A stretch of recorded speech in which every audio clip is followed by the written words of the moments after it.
I'm too sexy for my cosplay. I'm too sexy for my cosplay. On Cosplay Cafe. Yeah, I'm a cosplayer. You know what I mean. And I do my little turn on the con floor. Yeah, on the con floor. Oh, on the con floor. Yeah, I do my little turn on the con floor. And I'm too sexy for my cosplay. I'm too sexy for my cosplay. On Cosplay Cafe. And I'm too sexy for this song. Welcome to the Cosplay Cafe, where we're serving up a hot steaming cup of cosplay twice a month. Tonight's episode, we are talking about closet cosplay. So raid your closet, find some cool clothes, throw them together, and embody a character. We're also celebrating one of our co-hosts because she has been cosplaying for 10 years, which I will get into that more after this ad. Pokeballs by Crayle is your one-stop shop for handmade magical creations that celebrate all the Pokemon universe has to offer. Available on CrayleVanest.com, that's CrayleVanest.com, and possibly coming to a con near you. So, we're celebrating Crayle tonight, but first I'm going to bring my lovely co-barista in, Andrea. So we have Andrea Starnes in the house. Hey, Andrea, how you doing tonight? Making it. making it. I've got 2 cats in my lap right now, so I'm not moving. That's heaven. I'm so jealous. I mean, I've got if he wakes up enough, I'll introduce the viewers to the new kitten. They've met the other 3, but now we have Odin to go with the other gods. Oh, I love it. Little one-eyed kitten rescue, so he's chilling here for his first episode. And before we bring Crayle in, let's say some nice things about her. So Crayle has been cosplaying for 10 years. She is my hetero life mate. She is amazing. She started out doing closet cosplay, and she has come so far as a cosplayer. She is now writing a monthly feature for Comics Illustrated about cosplay. With me, I chip in too. We're writing over there as a Phoenix Sisters. She's co-hosting a podcast about cosplay, and she's awesome. What do you think about Crayle? I mean, you covered it all. We're gonna just put it all into she is awesome. We're gonna let her Basically. pictures and her. We're gonna let Crayle talk for herself. But she knows what we already think about her, and hopefully our viewers feel the same.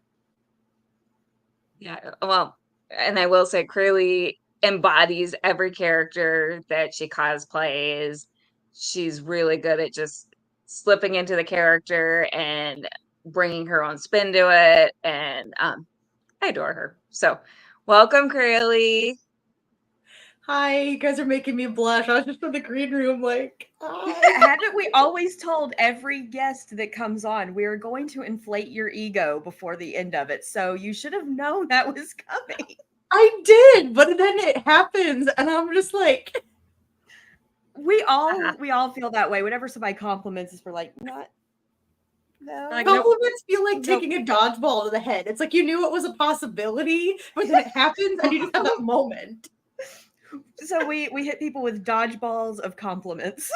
That's what we do. That's our new tagline. I mean, throw it up to sex for my cosplay. Amazing. Hermes always thinks you're amazing. Hermes wants to come home in my suitcase.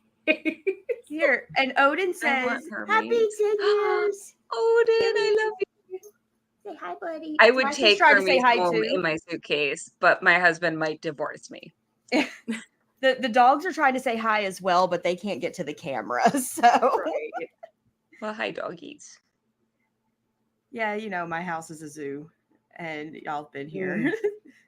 They've curled into Crayle's cosplay. So they said you're going to take some of us with you to the con. Mm-hmm. Okay, I'm appeasing them Yeah. now. We're good. So, Crayle, why don't we start by talking about how you got into cosplay? I know you've told this story before on the podcast, but for any viewers joining us for the first time, let's talk about it. So I have these friends, Mark and Ruby. They're t-shirt cosplay together. Mark was my manager at a food court that I worked at, and then while I was out of work for the summer, I like babysat his daughter. She was older; she's a teenager. She didn't need like a babysitter, but their hours were crazy, and they were like, we don't want her just sitting home watching YouTube videos all day. So they literally paid me to like take their kids to amusement parks and movies and like drive her friends places, you know. So we had gotten close, and they kept constantly lecturing me about what a workaholic I am. Like I have always been a little bit like that. I had 3 jobs. I worked on political campaigns, and I did single issue like grassroots volunteering, and then did other volunteer work in college. And they were like, you need a hobby that's fun, or you're going to kill yourself. Like you're going to make yourself sick or hurt yourself. Like you need to do something fun. And so I finally let them take me to a convention, but I was like, you know, I'm not going to cosplay. I'm really glad it makes some people happy, but I'm self-conscious. I would feel weird. I don't have time and energy to get into all that. And we went at Comic-Con in Kansas City 10 years ago. And so that would have been 2014.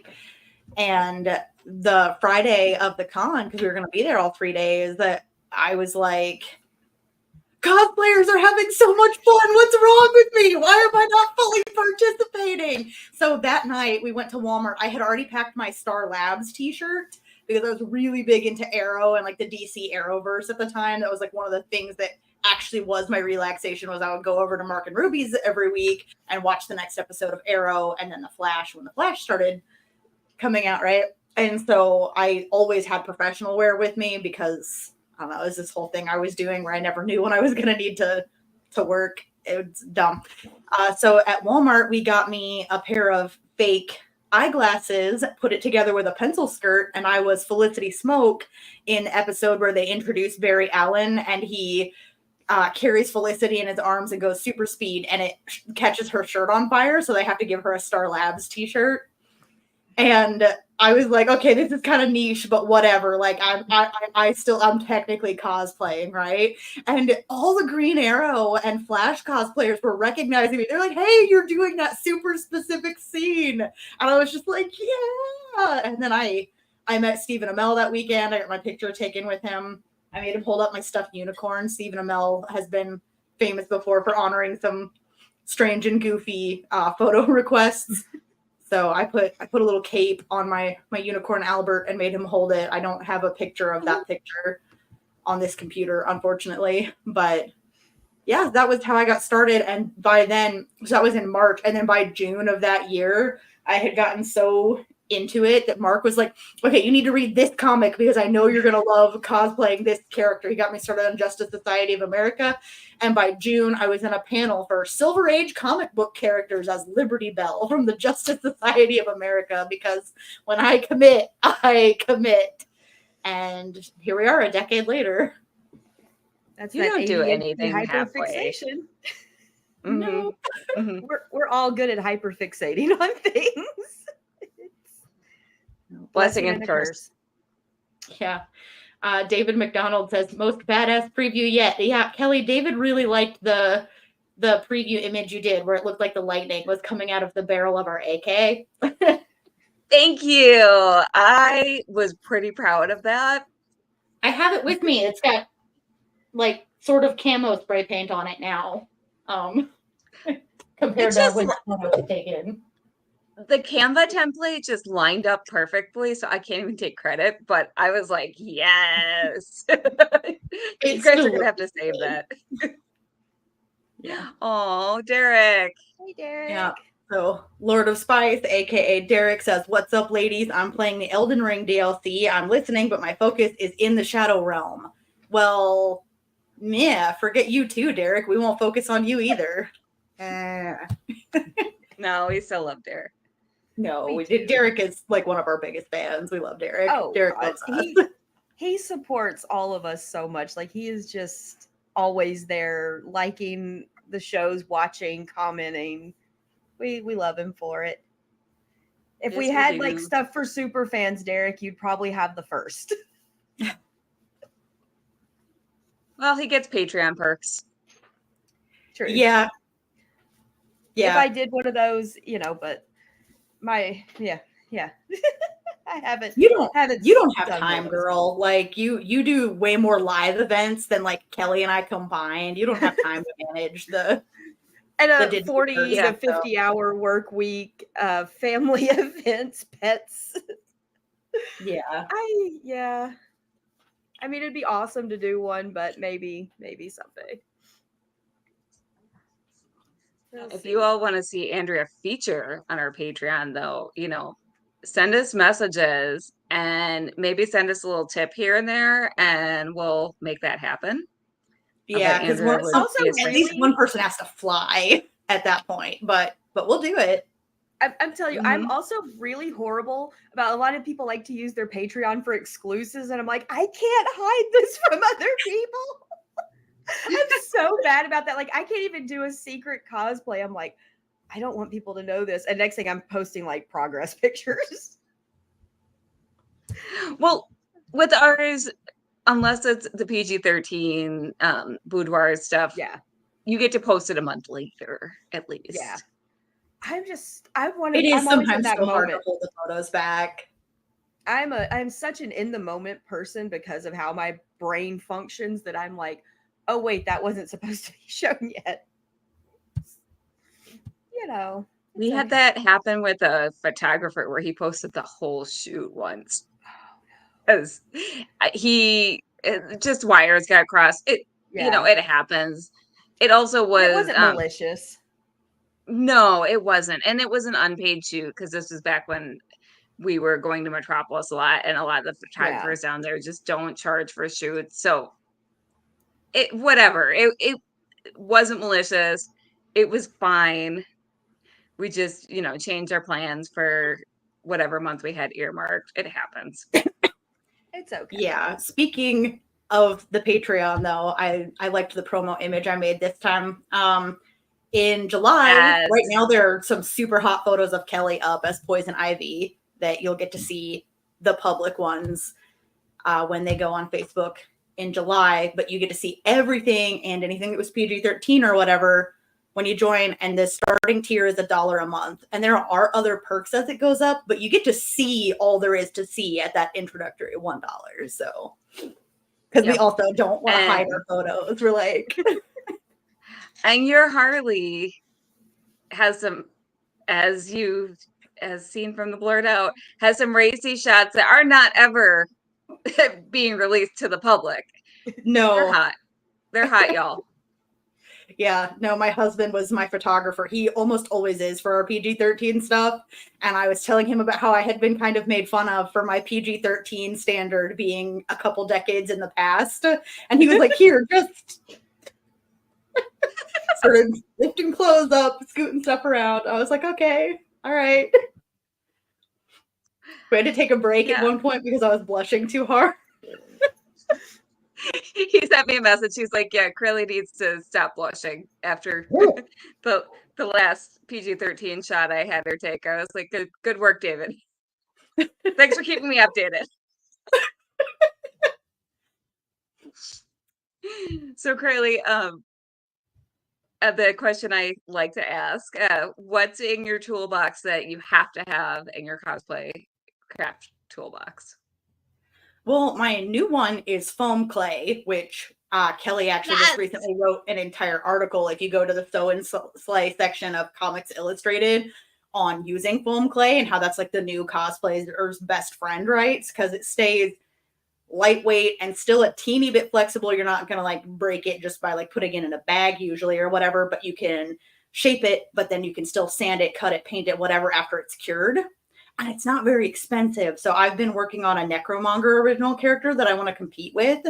And so I've been building a spine. If you've ever watched the Chronicles of Riddick, almost everybody has some sort of spine detail, from like the nobles who are wearing like the dresses and stuff to soldiers. And so I'm building a spine, and it needed to be somewhat flexible because I can't cure it on the curvature of my back.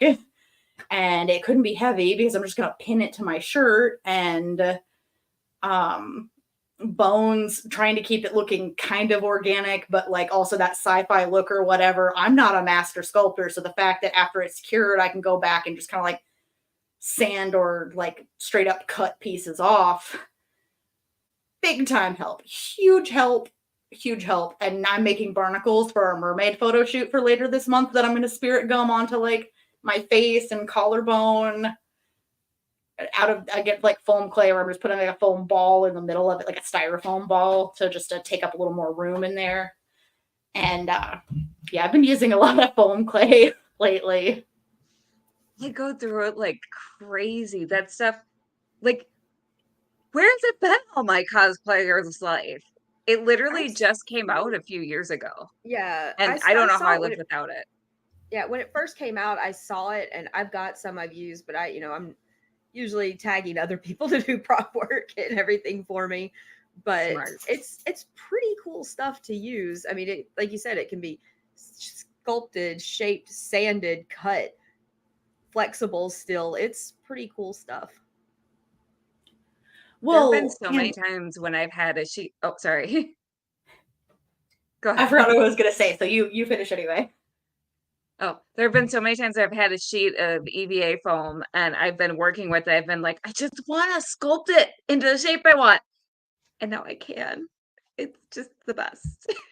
Oh, now I remember what I was going to say, was it also glues stuff together? So like if you need like an extra hold of like extra like mechanical physical hold, you wrap the foam clay around it and then you use paint or sand it to match the textures of whatever you stuck together. It's like crazy useful. We are not being paid to sponsor foam clay, but we should be. I mean, if they want to. Yeah, if you're a company that manufactures foam clay, send us some and we'll open it up and we'll show all the stuff we built out of it. Yeah, we will. We'll build some cool stuff. We're already building cool stuff. Might as well promote your product. Right. Thomas Guentner says, it's okay, Lord of Spice, I'm gaming while listening to. And that's Kelly's husband. So if he can get away with gaming and listening, I'm sure you can. I think that's fair. And our friend Mark Desjardins says, bonjour, glad I could stay awake to catch this finally. Happy 10 years, Crayle. See ya at Gen Con. I'm not attending Gen Con for budget and tiredness reasons because I work so many conventions, but I am making sure to meet up with Mark because he's a lovely human. And I mean, he's going to be in my neck of the woods. So I'm so glad we connected with him a year ago, and he's become such a good friend of the show and us. He's just the best human. Mark, we love you. We really do. I mean, look, he was on the show twice within a couple of months. We loved him that much. Yeah. So Crayle, what is? Oh, gosh, this is a big question. What are some of your favorite memories in costume? Well, since I started in kind of more obscure and adult-based stuff, I was cosplaying for probably a full 3 years before I went to a convention as Supergirl, and a little girl ran up and hugged me because she recognized me and like had to hug me right that moment. I was like, oh, this is what cosplayers who do like Disney princesses and stuff are talking about, where the kids, so this like really stuck out to me. It's happened a bunch since then because my repertoire just includes so much stuff now. But I mean, I was mostly doing like old or niche stuff for a while, or I was doing sidekicks where the kids didn't recognize me for a long time. And so it took me a few years before a little girl just ran up and like could not contain herself and like had to come hug me, which was really cool. I was there with you when that happened too. You were, yeah. Oh my gosh. I feel like that Grinch moment, your heart grew 3 sizes that day. Every time that happens. That happened when I was leaving my volunteer thing today. Like, we were all saying goodbye, and then this one little girl just makes a beeline for me to give me a hug. and I was dressed as Captain gosh. Marvel, and I haven't worn that costume in almost a year or more. And so I was like, oh my goodness, this little girl is so happy. Hi Odin. Hi Odin. I also have a lot of favorite memories during the actual crafting and builds of stuff where it's the kind of things that only happen between you and another cosplayer, right? Where like for my Phoenix suit, we had to sew the legs, like the yellow spandex over the red spandex on my leg. And so I get to joke about how my friend Ruby stabbed me a bunch, or she made a Warbler over foam W breastplate for my Wonder Girl costume and had to like hold it in place while it was being heated up. And so now we have all kinds of mildly dirty jokes that are just all cosplay related, where you just get up in each other's personal space and have things going on that just sound weird when you work on things together. A lot of like undressing in each other's living rooms because you can't run to the bathroom every single time, where you get really casual with some of the people that you craft with. A little bit, yeah. And with their husbands sometimes. I wasn't sure if I should mention that. Oh my gosh. Kelly and I have both accidentally taken our clothes off in front of, not like all the way, but been like, oh wait, what are we doing in front of each other's husbands during crafting or photo shooting? So in my case, it was just after a really long day at a con and I was overheated and I was not thinking. And we were sharing a hotel room, the three of us. And the funniest thing is, as I was doing this, I was telling the story about how a person at the con had said something to me about how I mentioned that he was Crayle's husband, and she was like, "Oh, I thought y'all were a throuple." And as I'm doing this, as I'm undressing in the room in front of Crayle and her husband, all of a sudden I look down, I'm like, "Oh my God, I'm almost naked." And David, Crayle's husband, had noticed that I was doing this, and he just turned away because he's a good dude. Well, I mean, you didn't want to make yourself conscious, but He was like, life of a cosplay husband. I had been in Morticia all day in a mall. It was a mall con. It was 90 degrees in there and humid. Oh. And it had been a 12-hour day. I was miserable. So as soon as I got back to the hotel room, I was just like, no, this is coming off. I don't care who's around, but. Well, yeah. And to be fair, I had taken my clothes off right there because it was just you and my husband. So I didn't care. So, the social signaling that happens sometimes, you're just like, okay, we're taking our clothes off now. They said he's probably just like, you know what? This is my life. I'm just going to go over there for a minute. So look at the ceiling now. It's like, just go put your nose in a corner for a minute. Everything will be okay. But after I realized, I was like, quick, put his shirt on. I'm so sorry, David. I'm like, what was I thinking? And he's like, yeah, I saw you doing it. I just turned away. And for you, Crayle, I was like, I think I was sewing something for you or something. And then all of a sudden, you just had to strip for some reason. You were like, I'm sorry, Thomas. Yeah. And he did the same thing. He saw what was coming and looked away. Our husbands they're good dudes. Yeah. I think the weirdest one I made the body double for my friend Dwayne to make my Thor armor. And do you know how weird it is to go, here, bestie, that's a guy, here is my boobs, basically, for you to form. I'm like, I had to make the duct tape form so he could build it. I'm just like, yep. Here you go. I don't want to know what you do with them after you're done. I just kept getting update pictures with it actually, on the form. I'm like, Dwayne's a good dude as well. So. Yep. I have a lot of those. David says, I'm very good at ignoring my surroundings when I need to. LOL. And Colleen Gilroy says, wonderful show. And hi, Odin, hugs. Thank you, Colleen. You're so nice. We love Colleen. We do love Colleen. I'm actually wearing socks that Colleen gave me at the last con we were at. They've got their little kitty cat pride socks. They're adorable. If I could flex to show them, I would. But I am 41 years old and not as flexible. And I have a kitten in my lap. So. Yeah, happy Pride Month, y'all. To all of our friends that both celebrate and are allies of Pride. And Derek, aka Lord of Spice, says, "I'm so focused on this boss. He's playing Elden Ring, right? He says that I'm catching the most scandalous sound bites. Well, you're welcome, Derek. You never know what's going to happen when you tune in. It's the Phoenix Sisters in the Cosplay Cafe. I don't know what else you're expecting. We keep it real. Yeah, I mean, at least we're not getting the weird bots that we've gotten in the past. Yeah. There are certain keywords that summon them that we will not say. Yes. Yep. And Beth said a lot of them. And then when she noticed the bots were coming, she just kept saying them. She's just like, y'all just delete them. I'm just going to keep going. I love Beth. I'm seeing her tomorrow. Along with Anthony. Ha. Yes, I'm rubbing it in. I'm hanging out tomorrow and helping sew a Cinderella dress. So also sounds fun. Yes. Also sounds very. We're excited about making this one. And I'm watching my dog drag all of her toys out that I'm going to have to put up because they're going to be everywhere. Like they do. She doesn't play with them. She just takes them all out.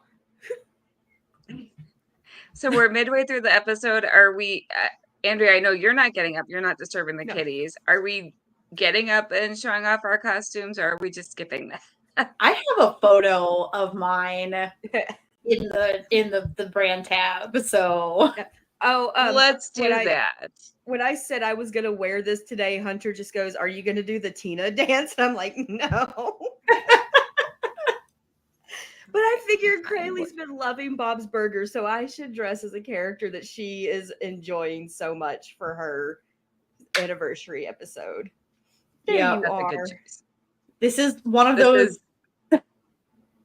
This is one of those photo shoots that came out of like literally everything I already had. I was feeling healthy and good, and the weather was nice, and we were like, we're kind of getting close to our Patreon deadline, and I think it was my husband's idea. He's like, "I bet you have a Sarah Connor in your closet already," and sure enough, I did. So I actually think it was my idea. Oh, it was yours, yeah, because you had recently watched. Yeah, I don't want to take it from David, but also it was during COVID, and we were trying to figure out photo shoots we could do at home, if I remember right. And I was like, "You need to do Sarah Connor because you have the guns." And if you're going to do a photo shoot at home, you might as well incorporate your guns. Yeah. Right. I mean, it's a prop you don't want to just take walking around, but it works at home. No. And for the record, so we use real guns in a lot of our photo shoots because I have some. Whenever we have a real gun at a photo shoot, always have a safety officer whose job it is. It's usually my husband or me if I'm not actively having photos taken.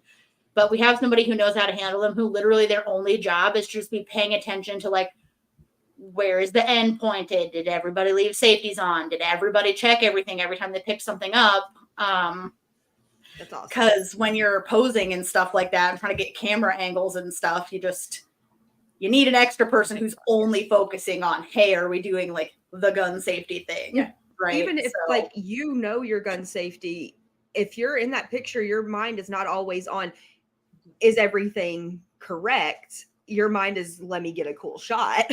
So it's good to have even though the guns are unloaded, you treat them as though they're loaded. Number one. Always. Rule number one. Right. Always. So we've worked some really cool, I wish I had put it in that. So we've worked some cool angle magic before where it looks like a gun is pointing at someone or something, but I guarantee you we did that movie magic layering thing where actually nothing is pointed at anybody. We're in a different depth of field. And then our photographer was able to take it right to where, so like we did the opening scene from the very beginning of Wynonna Earp when Wynonna comes back into town and let's see if I have. Didn't tell anybody she was back in town, and Waverly almost shoots her. And so, like, we've got a photo of it where it looks like I probably just swang around, but it's just angles. Like, at no point was I ever on rotation to point just a tiny little rifle at Kelly. So I'm uploading that now. okay, cool. And that one was taken in a studio with a photographer that we made sure the photographer was okay with it. And David was our safety officer. So we had extra eyes. And okay, so there's the first. Hang on, let me make sure. Yeah, this is a whole sequence, but also, how cute does Crayle look in this outfit? Oh my gosh, I did really like my shorties outfit. Mark and Ruby have shown this to the actors over time, and like Dom specifically was like, "Oh my gosh, that's so great! Where did she find the shorty shirt?" And I'm like, "I made it. I crop topped and cut the seams out of a baseball tee and did iron-on lettering." So okay, so there's the movie magic shot. Like, that's nice. Yeah, so good. Yeah, that one was a lot of fun. We've done a lot of stuff that just like requires a closed set sometimes. Yeah. So and we've been fortunate enough to be able to do a closed set. So, and there's the final. So, yeah, those were fun. And again, those guns were very beautiful. They were definitely the stars of the shoot. One of my dad's friends who has it's almost like a traveling gun store. I don't feel like explaining the whole thing, but like who had a lot of like Western classics, loaned us a bunch to do that photo shoot and was so excited to see the pictures and that we use them for that. Like, I mean, there are a lot of people who are super into guns as a hobby, like competitive shooting as a hobby, who are also into cosplay. Yeah, my brother-in-law's big into guns. He's not big into cosplay, but he got a whole brand new gun safe for Father's Day, and they put it into the wall behind his recliner. He's had one in the past, but he got a brand new one for Father's Day. Ooh.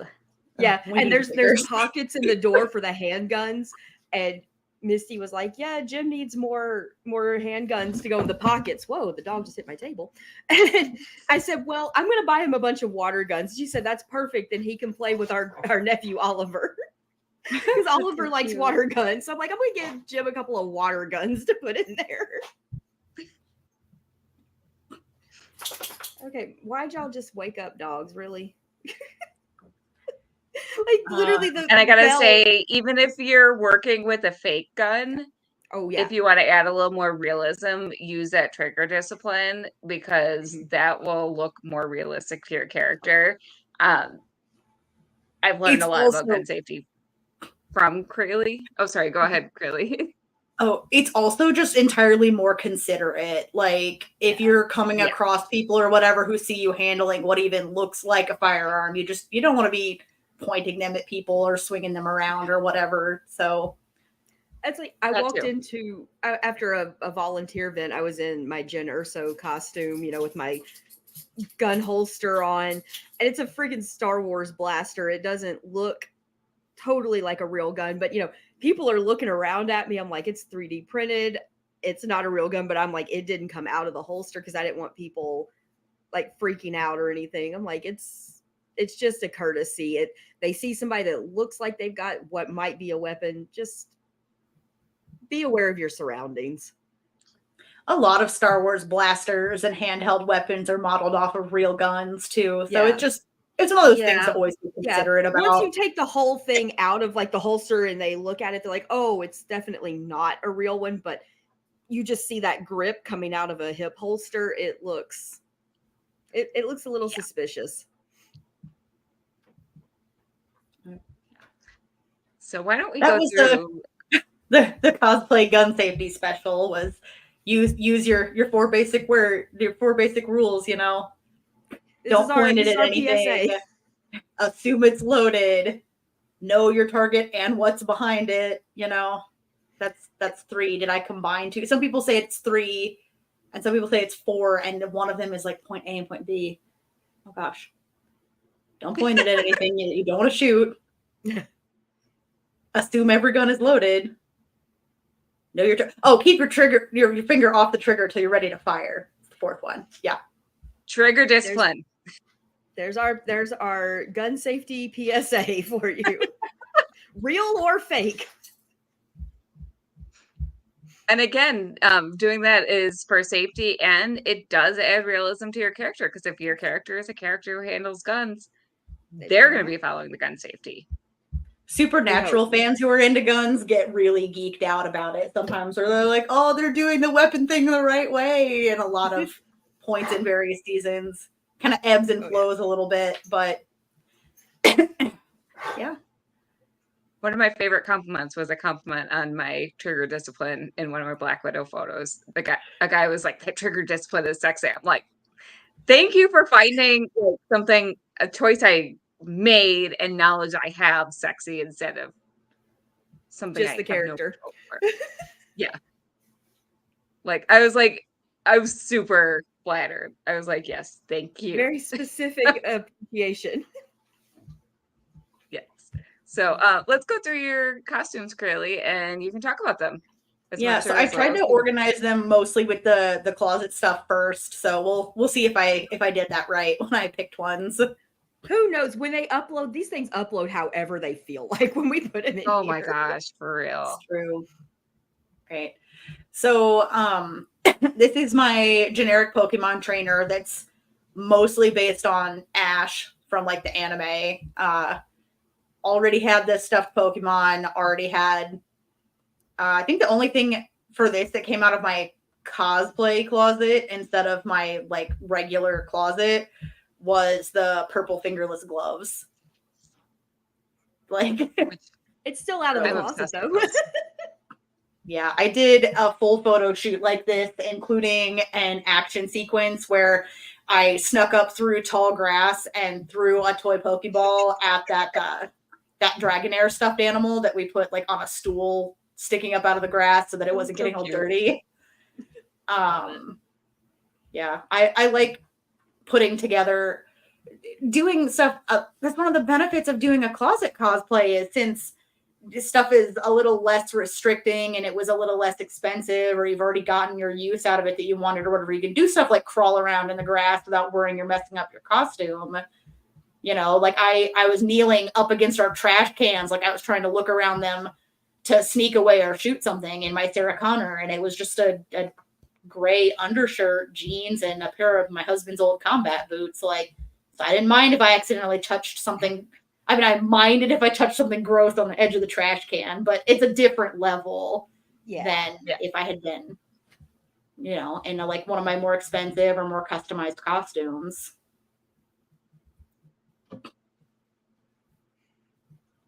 Okay.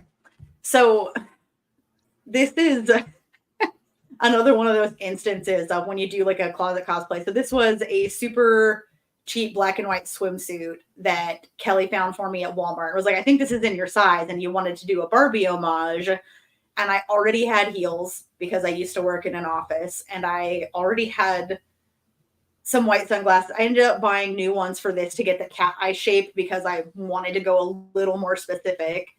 But one of the things, though, about when you do a closet cosplay is like playing around and adding all the effects and using their this Barbie is generator and stuff. Like, it hid a lot of the costume, but since I didn't slave away over the stitching or whatever, I really got to focus on playing around with poses and edits and stuff like that. It's another one of the benefits. I think it's really fun about closet cosplay because you would never see me covering up like 3/4 of the photo in silly effects if I had to sit down and sew anything. Oh yeah.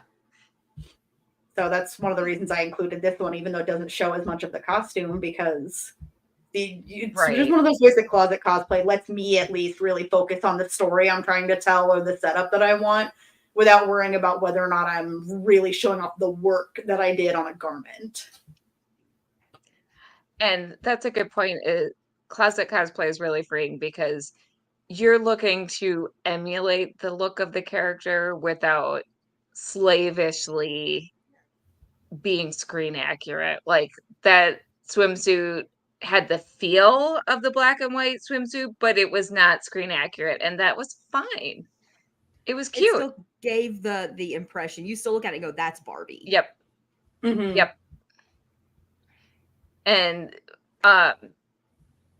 just want to talk for a sec about like the ways to elevate if you're getting something straight out of your closet. Sorry, I'm taking over. But if you're getting something straight out of your closet and you're stressed out about it, make sure you do your makeup to match the character, do your hair to match the character. That like kind of takes it to the next level. Yeah. So, and It's with the little you do. details. Yeah, it's Mhm. especially when it's a simpler costume, it's literally the devil is in the details. The Yep. little accessories and just even just the posing can totally Yep. add to it. This is one of my many cowgirl variants. This is also one of my many Harley Quinns.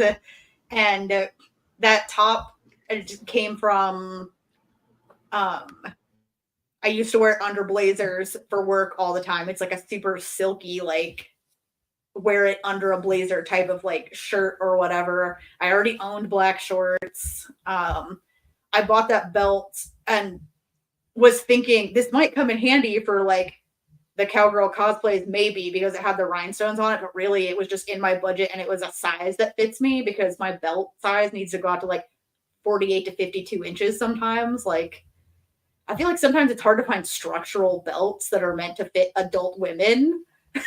Yes, it's so frustrating. They're all for looks. They don't hold anything up.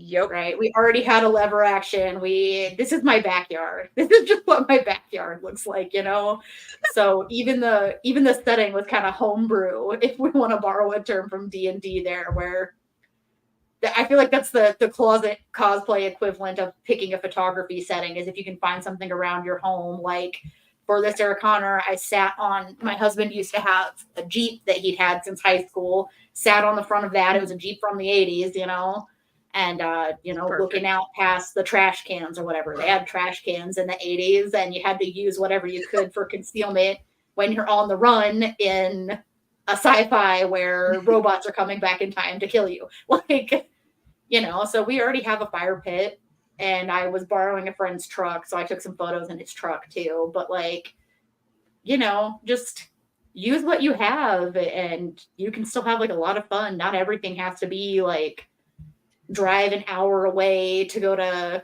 a scenic like bridge in Lake Michigan, whatever, like we've done for Lagatha, which we have photos later of my Lagatha. Like we do all of that. Like we go to like super scenic locations. We spend hours slaving over a prop or a garment or whatever, but you just don't always have to. I think that's really freeing. Yes, agreed.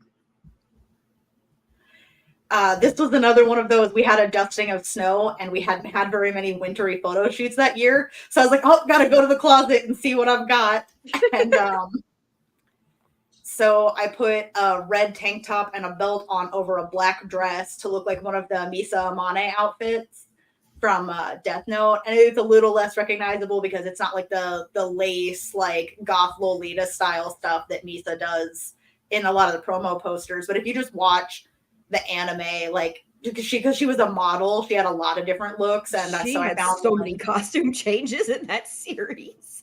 Yeah, so I found one that I had because I was just like, well, I could always do my hair in little pigtails. I've got a black leather jacket because I wanted something that had a jacket because it snowed, right?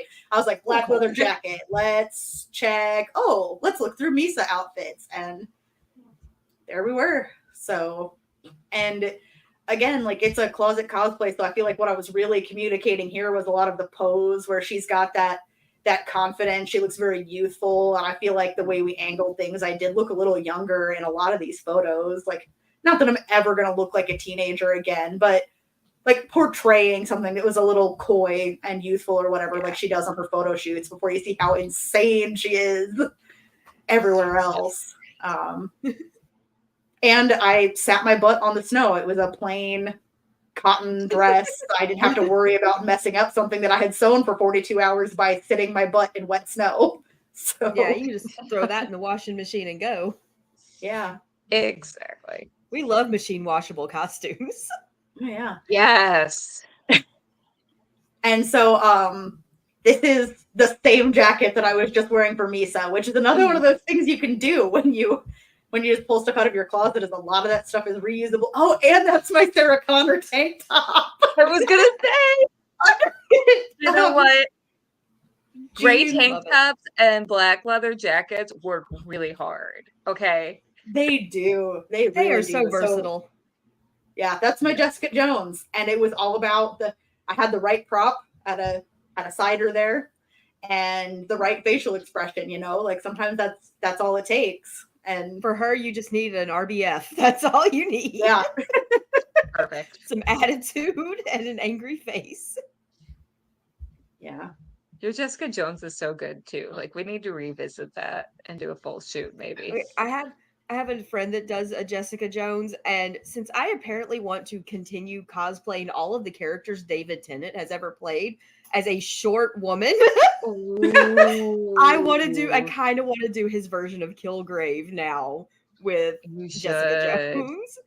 I don't know why I want to be David Tennant. I want to be David Tennant so bad. Who doesn't want to be David Tennant? He's amazing. I do Crowley, and now I'm working on my 10th Doctor. I'm like, I just want to be David Tennant, I think. My little short tail wants to be that very tall, lanky man. But I'll put together a Kilgrave, and you could be Jessica Jones again, and we'll do some very messed up pictures, maybe, because he was not okay. No, he was not okay. He plays a good bad guy, though. David Tennant plays a great bad guy. He really does. Yeah, he does. We'll have to revisit all of that, and I'll have to get a Kilgrave costume going. Maybe I'll be Trish. Ooh, you get to be the blonde character for once. I was gonna say. Other than Black Canary, you're wearing a wig. I do a lot of blondes. I do not. I have lots of blonde wigs because of Canary, so just went out. We have done Mockingbird though. This might be something for the next time we're all together. Maybe. I feel like you don't get to do as many blonde characters, partially because if there's an excuse for me to not wear a wig and there's only one blonde in the group, I tend to call dibs. Yeah. I mean, that's fair. Yeah. I also have not been wanting to wear a wig lately since my hair is like mermaid long. Yeah. This is my Buttercup from not Buttercup. Buttercup's green. It's Blossom. Sorry, Bubbles, Blossom, and Buttercup. So this is Blossom. This is a pink t-shirt material dress that I already had. I put a flexible belt around it to make the belt whatever, put on black flats, and it's blending into the red of my wig a lot, but my Sailor Venus bow is in the background there. And so this is another one of those things where if you can closet cosplay an animated character, because I'm never going to have little nubs for hands and a cylindrical body with a big bobble head. Okay. So that's when you really get into the poses. So I'm doing it looked better from the side because again, I'm a 3-dimensional human woman, but one of the things I did was whenever they all come up with the rainbow behind them at the end of the credits, they each have a signature pose. So this is just the profile view of Blossom's pose with the fist and one knee up. So it's one of the things that helps you make a cosplay recognizable is if a character has a signature pose, do the signature pose. Anime characters almost always have a signature pose. You can just Google character pose and so make sure you're taking advantage of that whenever you're trying to figure out what you want to do in your photo shoots. Oh, especially if people want to stop you at a con and ask for a picture, you have something to drop into instead of going, it's awkward. I don't know how to pose. This is another cowgirl variation that I got. This was not fully a closet cosplay at all, even though I do already have like every color of cheapo cowboy hat and every color of cowboy boot. That's just part of what I wear. But I don't run around in tasseled leotards with that's not part of your everyday wear. Superhero emblems on them, just anywhere. Not usually. You don't go to the grocery store looking like that?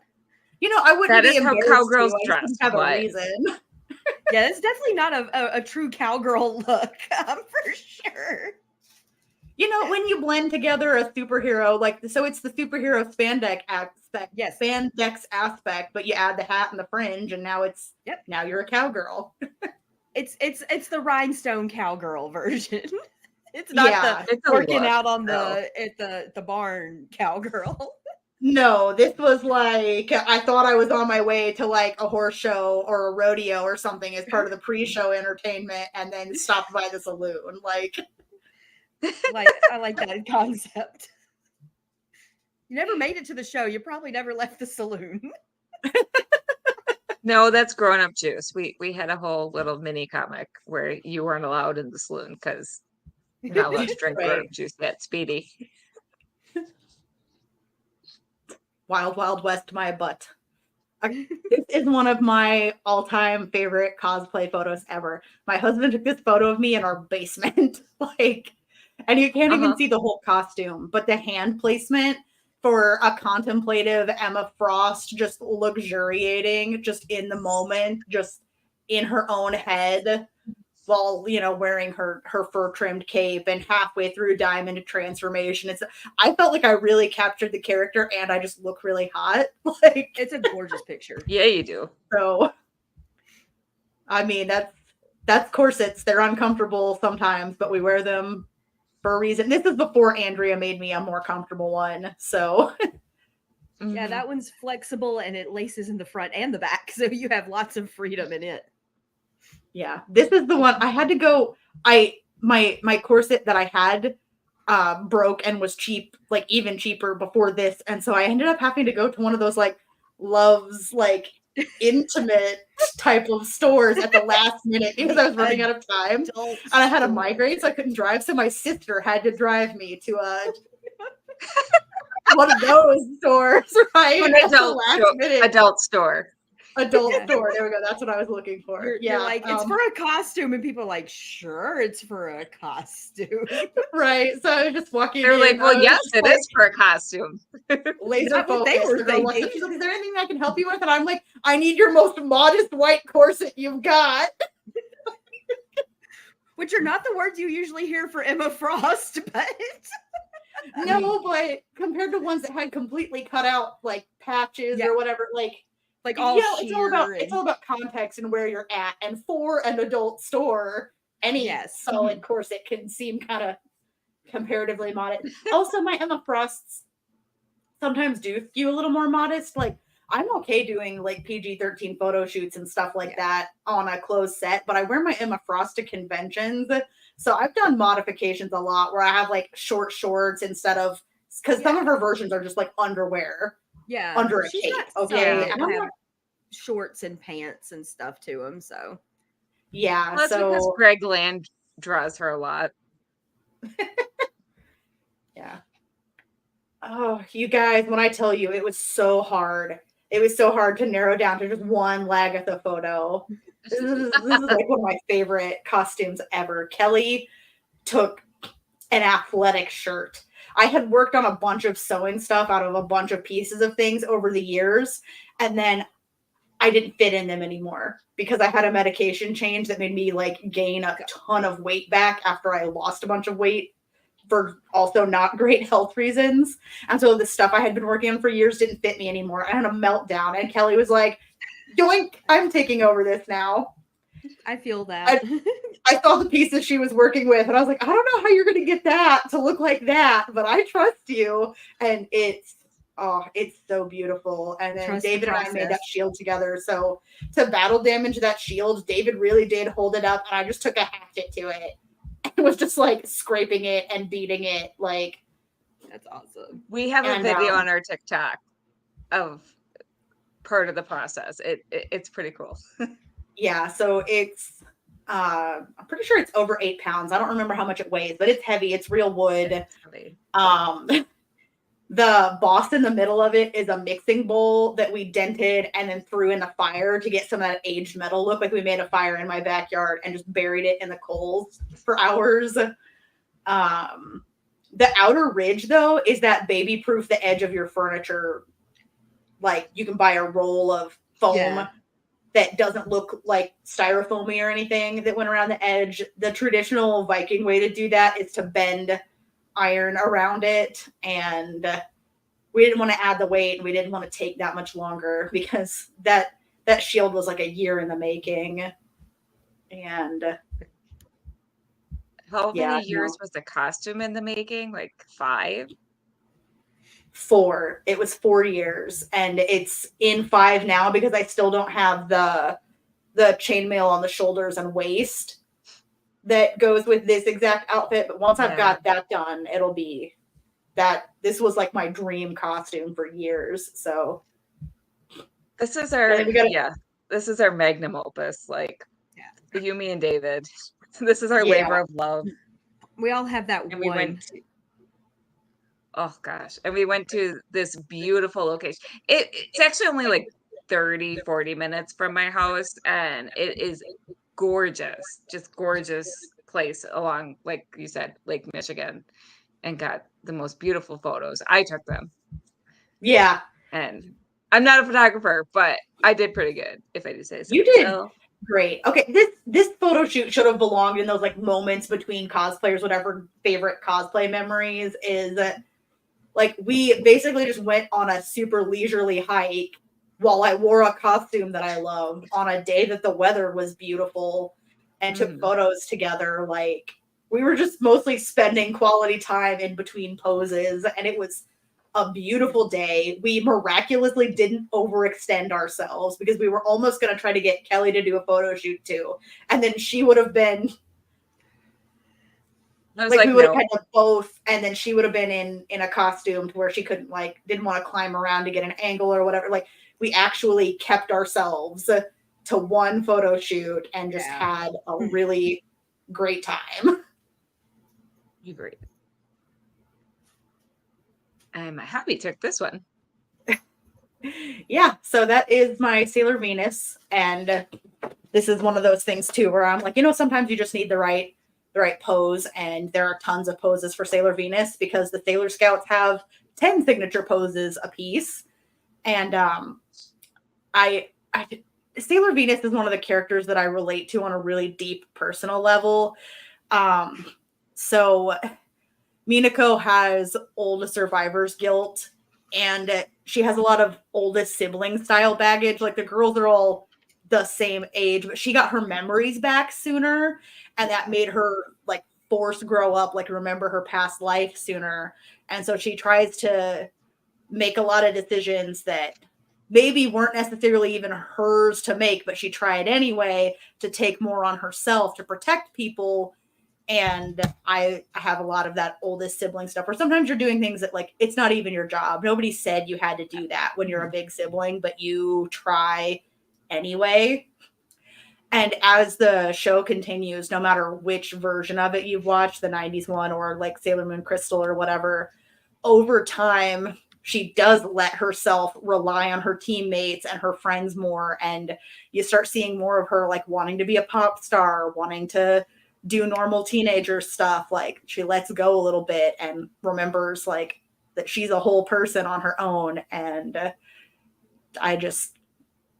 so that was another one of my like dream costumes I wanted to do, to the point that I finally ended up buying it because I was just, I can make some stuff, but I'm slow. And why deny myself the experience of getting to go act as the character if it's important to me, if a costume is giving me a lot of trouble. So I purchased one. No shame in that.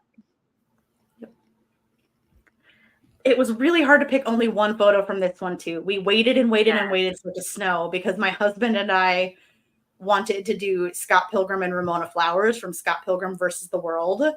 And I ended up picking this one because I liked the attention that Lacey Clagg, our photographer, did to recreating a bunch of stuff from the scene. So whenever they finally decide it's too cold, she's like, oh, hey, there's a door over there. And she put a door in it. She just did several really subtle edits for us. And this was one of the ones I liked the best because of that moment in the movie. She also did a whole second set for us where she blue filtered it and made it look like it was nighttime because night falls early on in the date for this.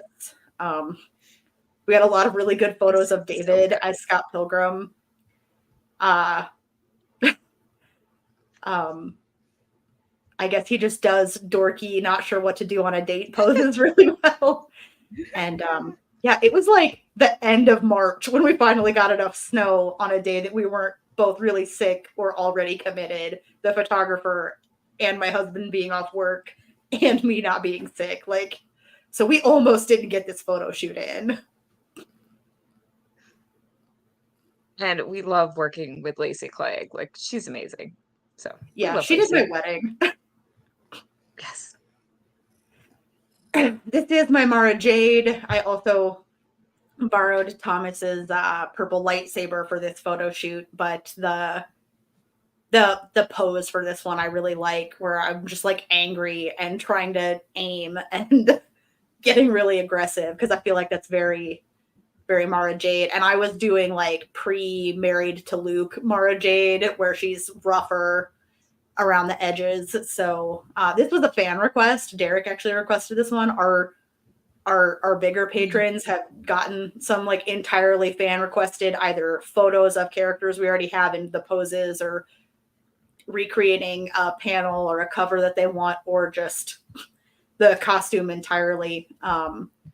So he had been wanting me to do somebody from Star Wars, and I was like, you know what? I've been wanting to read the Thrawn trilogy. Maybe I should do Mara Jade. And he was like, that's one of the Star Wars characters I wanted you to do. So Everyone loves Mara Jade except for George Lucas. Yeah. You know, nobody backs out. We're not going to talk about that. Oh, this is a good one. Mark Schaefer Photography did this one. This was my first ever Black Canary. And those are Kelly's clothes. That's all Kelly's clothes. Except for the boots. We hadn't been friends for very long, and my friends Mark and Ruby were going to be there, and Kelly just had a massive tote. She was doing a bunch of different generations and versions of Birds of Prey all in one day, and she just had a massive tote, and she pulled out a leotard and held it up to me and was like, this will fit you. Go change. So the boots are the only thing of mine in this entire outfit. I don't even have my own hair tie in my hair. Oh, you raided someone else's closet for this one. Yeah. So, but this was my first Black Canary, and it started an obsession. I already loved Birds of Prey, like one of the Gail Simone runs that I had done, but this was really early in my comic and cosplay journey. And I didn't know that I was going to become like inseparable best friends with Kelly, but her enthusiasm definitely rubbed off on me. I'm so proud. Yeah. So, and this is one of my favorite Dark Phoenix shots. This is also Mark Schaefer that we took at Metropolis. One of the things I like about this is I'm able to put all kinds of absolutely unhinged quotes over top of it because of the staring in the mirror effect. So I've done a bunch of silly quotes on top of this where I'm like, there was a copy pasta going around for a while that was like, caught my own eye in the mirror as I uncorked a bottle of wine with my teeth and spit it across the room and realized every man I have ever been with has never deserved me, or whatever. I just put over this. So I was just like, yeah, Dark Phoenix Jean definitely is feeling herself like that. So. That's hilarious. And so we are over time, but we have obviously our lovely viewer submissions that I want to go through. So let's run through these. We got some great ones. These are from Steph. She sent me a lot more than this, and we're going to post all of them to our socials, and they won't be chopped up like this. But she had a lot of stuff to send. So yeah, these are awesome. Mm-hmm. And I love Alex and Brendan. So this is their Matt and Electra. Love it. Oh, yes. My heart. They look so good. Right. Like Alex is rocking that red dress hard. Like, yeah, she looks so good in that dress. I'm kind of jealous. I love the she does a decent amount of cosplay, closet cosplays for like this. They went to a James Bond exhibit, and so they busted out this casual Matt and Electra and just rocking it. Angel. And Angel rocking Like, some awesome looks here. I'm telling you, Angel is very much a closet cosplayer. She puts most of her stuff together from either things she already owns or she and Colleen are queen of goodwilling. Like, they can hit thrift shops and put Yes. together so many costumes. That is a gift. Like, it really is. I don't have the And they patience look to so dig good. through. I just go through, I'm like, I look real quick and I'm like, okay, cool. This is Nosey's cosplay, Claire and her husband doing Crowley and Aziraphale, which, of course, has my whole heart. Yes. I actually met Claire at Corinth earlier this year, and that whole headpiece that she made was the only non-closet cosplay part. She said both of their costumes were fully just pieces that they found. That's incredible. Like, they look great too. They look so good. Here's Colleen Honey Blossom cosplay. Oh. These are some of her most recents from Anime Blues just a couple of weeks ago. I love it. Kansas Killjoy. She sent this to us on our Instagram. She's doing Klaus from Umbrella Academy. Oh, that's adorable. I love it. That show is so unhinged too, and I love it. I love Klaus. Hunter Chick doing her scientist Gwen Stacy. Fun fact at Memphis Comic Expo, when she wore this, I was dressed as Crowley. So everybody thought she was a femme Aziraphale with me the whole time. Even though she literally had a box. It works. But she had a box with her comics that she was getting signed, but it said school books. And people kept like she's like, I didn't mean for it to be that, but that's what it was. But everybody just thought when we were walking around that she was just doing like a femme Aziraphale to my Crowley. It works. She looks great though. Everyone looks great. We are also a little low on time to go back through all the comments, but if you said hello or hi to us, hi, we saw, we noticed, even though we didn't have time to put everything on the screen. Thank you to the people who complimented the Mara Jade costume, and thank you to everybody for commenting and popping in to say hi, greetings, hello. We missed 2 of our viewers' submissions. Miss Jen. Oh, I'm sorry. And then doing, of course, her Carol Danvers. I love that one. And then Bunny Malkavian, I believe is how it's said. She said when she was working at a store, she did all of these little closet cosplays of these characters while working. So I was like, that's cool. That's a fun way to turn cosplay into also your work attire. The Pokeball is the cutest one. Like, oh yes, so cute. It's like it's closet cosplay and Gajinka all at the same time. So. I tried to do a closet cosplay Electrode one time because I had red shorts and obviously I have a white tank top and I have a black belt. I was like, literally all I have to do is put some vinyl angry eyes on the shirt. Oh no. It made sense. It was right over my boobs. Both my friend who was staying with me and my husband were just like, it doesn't look like you're doing a cosplay. It just looks like your boobs are angry at me. I was like, can't wear this anymore. Not anymore. So, well, Crayle, it's time for you to answer the big question. So, what advice would you give to a cosplayer who's just starting out? I have 2 pieces of advice here. So, to a cosplayer who's just starting out, take advantage of like the resources you've got. Cosplayers are pretty friendly. You can reach out to anybody from this channel, and if we don't know, we know somebody who does know. Like you're not alone. This is a huge hobby. There are tons of us. So get help. You're not by yourself. But I also want to give a piece of advice for intermediate and long-term cosplayers. There's this plateau where when you first start out, you're getting good really fast, like better. The more you practice, the better you get. And then sometimes you feel like you plateau off a little bit.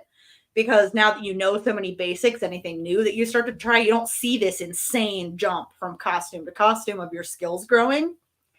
And for some people, that's really disheartening. You don't realize that you're just on a very natural part of that curve. It seems like you're just not being very creative anymore. If you feel like you've hit a plateau, I actually think that's the perfect time to go back to your closet cosplays, go back to some of your old stuff and update it. Like, do something easy. If you're doing stuff that's been hard, that you're working really hard on all the time, and you're not getting that wow factor for all the hours that you put in, then don't do that to yourself. Absolutely step back. And I do think it's important for people to say, yeah, but you put all of these other hours in on these previous costumes where you learned those skills and you are improving. It's just harder to see now. That's important to notice. But we're doing this to have fun. You shouldn't have to like mentally lecture yourself into enjoying what you did. Give yourself a break if you feel like you're on a skill level plateau. And 10 years. I've been doing this 10 years, and over half of those closet cosplays you saw from the last 3 or 4 years, because I hit a little bit of a rut in 2021. I had a bunch more time in 2020 and got better at some stuff, and then hit the plateau again and was just like, you know what? I'm here to have fun. So just because you've been cosplaying for a long time doesn't mean you have to slave over every single thing and prove that you're super skilled. Have fun. Perfect. All right, Andrea, where can people find you? It's usually mostly on Instagram, Media Rice. That's where I post most things. I sometimes remember to update my Facebook, and I started one of the Kara accounts for artists that wanted to get away from the meta stuff, but I haven't used it much yet. So, but Fair. I do like that there's a place to get away from the AI. Me too. We need to check that out eventually. Yeah. We have a new website. It's phoenixsistersentertainment.com. So that's a good place to start looking for us. Otherwise, we're Phoenix Sis Entertainment on most social medias. Good place to look for us. Otherwise, thank you all for tuning in. Please And sticking enjoy around. thanks for sticking around. Please enjoy our network exit video, which just gives you a highlight of the other awesome shows on our network. And hopefully we'll see you next episode.